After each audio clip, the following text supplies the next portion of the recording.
उत्तर प्रदेश में सपा के अलावा कोई विकल्प नहीं, डब्बू शुक्ला। युवा नेता और समाज सेवी डब्बू शुक्ला ने एक वार्ता में कहा कि आज जनता महंगाई से परेशान है। खाद्य तेलों और गैस के दाम बहुत बढ़ गए हैं। लोगों की आय बढ़ नहीं रही है, लेकिन विभिन्न माध्यमों जिसमें मोबाइल, टीवी, पेट्रोल महंगा होने की वजह से बचत नहीं हो पा रही है। युवा नेता ने आगे बात करते हुए कहा कि बीजेपी के झूठ के धोखे में जनता आ गई थी, जिसकी वजह से 2017 में बीजेपी की सरकार बनी, लेकिन अब जनता के सामने बीजेपी का भंडाफोड़ हो गया है। प्रदेश में बेरोजगारी इतनी बढ़ गई है कि किसी को काम नहीं है और ऊपर से प्रदेश में कानून का राज नहीं है। 2022 में जनता बीजेपी सरकार को उखाड़ फेंकने का काम करेगी और अखिलेश यादव मुख्यमंत्री बनेंगे। खबर जगत के लिए LK सोनी की रिपोर्ट। सबसे पहले तो ललित जी हम आपको बताना चाहेंगे कि महंगाई आप देख सकते होंगे कि किस चरम सीमा पे है। जो है महंगाई इस कदर हो गई है कि गैस के दाम 1000 प्लस हैं और डीजल पेट्रोल के दाम 100 प्लस हैं।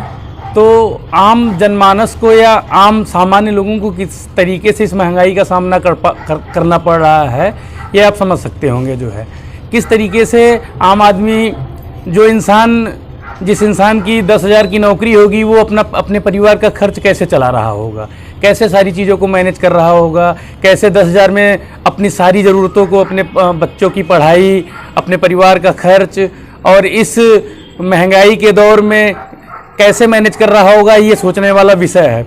सरकार इस पे ज़रा सा भी नहीं सोच रही है। सरकार सिर्फ उद्योगपतियों को बढ़ावा दे रही है, बड़े लोगों को और बड़ा बना रही है और छोटे लोगों को और छोटा बना रही है। और मध्यम वर्गीय लोगों का सबसे ज़्यादा समस्या इसमें मध्यम वर्गीय लोगों को हो जा रही है, क्योंकि मध्यम वर्गीय लोग बेचारे जो है, किसी को रोज़ कमाना है, रोज़ खाना है, उसमें चीज़ों को कैसे वो मैनेज करे। तो आज सबसे बड़ी समस्या इस महंगाई की यही है कि हर आदमी, हर समाज का 90% व्यक्ति इससे प्रभावित है और इसकी मार को झेल नहीं पा रहा है और इसमें तमाम प्रकार की समस्याएं उत्पन्न हो रही है, जिससे आम जनमानस में बहुत ही भाजपा सरकार के प्रति बहुत ही विरोध का माहौल बना हुआ है। और आने वाले इस चुनाव में 22 में आपको इसका नतीजा भी देखने को मिलेगा। सरकार क्या कर रही है युवाओं के बारे में, कुछ सोच ही नहीं रही है। सरकार तो सिर्फ जो बड़े लोग हैं उन्हीं की व्यवस्था बढ़ाने में लगी है। जो है सिर्फ जो पूंजीपति है उन्हीं की व्यवस्था बढ़ रही है, जो पूंजीपति लोग हैं उन्हीं के लिए सरकार काम कर रही है। बेरोजगारों के बारे में क्या काम कर रही है? 5 किलो गेहूं दे देने से क्या किसी का जीवन चलने वाला है क्या? 200 रुपये लीटर सोचिए, जो है रिफाइन है, कड़ू का तेल है, कितनी महंगाई हो गई है। जो है और बेरोजगारी इस कदर हावी हो जा रही है कि आप पूरे हंडिया विधानसभा में सर्वे करके देख लीजिएगा। जो है आपको हर घर में 4-5 बेरोजगार युवक मिलेंगे। जो है जहां 10 की संख्या होगी या कहीं भी रोजगार होगा तो कोई मुंबई जाके कमा रहा होगा, कोई कलकत्ता जाके कमा रहा होगा, कोई दिल्ली जाके कमा रहा होगा। हमारे अपने उत्तर प्रदेश में रोजगार की क्या व्यवस्था है? ना फैक्ट्रीज हैं कि जिसमें ये बेरोजगारों को नौकरी मिल सके, और जितनी भी चीज़ें हैं आप देख ही रहे हैं, सब समाज में घूम रहे हैं, टहल रहे हैं, सब लोगों की बाइट ले रहे हैं, देख रहे हैं। तो इसलिए बहुत ज़्यादा इस सरकार से लोग ऊब गए हैं। बेरोजगारी इस चरम पे पहुंच गई है कि लोगों को चाहिए कि रोजगार के बारे में भी सरकार को सोचना चाहिए।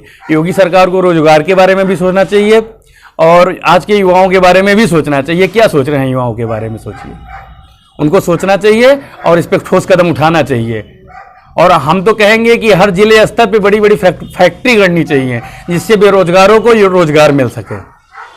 इस बार सरकार के खिलाफ बहुत से मुद्दे हैं।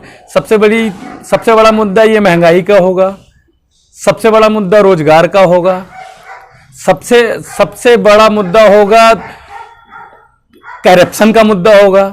करप्शन लगातार हावी होता जा रहा है। आप देखेंगे जो है किसी भी सेक्टर में देख लीजिए आप, चाहे आप ब्लॉक स्तर पे देख लीजिए, चाहे आप तहसील स्तर पे देख लीजिए, चाहे आप जिले स्तर पे दीजिए, किसी भी मतलब बिना कमीशन खोरी के कोई काम नहीं होता है।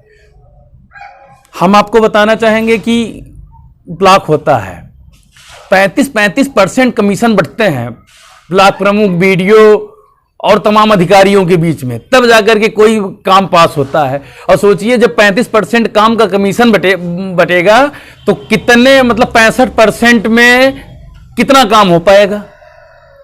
तो सरकार के पैसों का किस तरीके से दुरुपयोग हो रहा है, इसको भी, ये भी ध्यान रखने की जरूरत होगी। और उस मुद्दे को हम लोग आम जनमानस तक बिल्कुल आप लोगों के माध्यम से हर लोगों तक पहुंचाने की कोशिश करेंगे और पहुंचाएंगे भी जो है।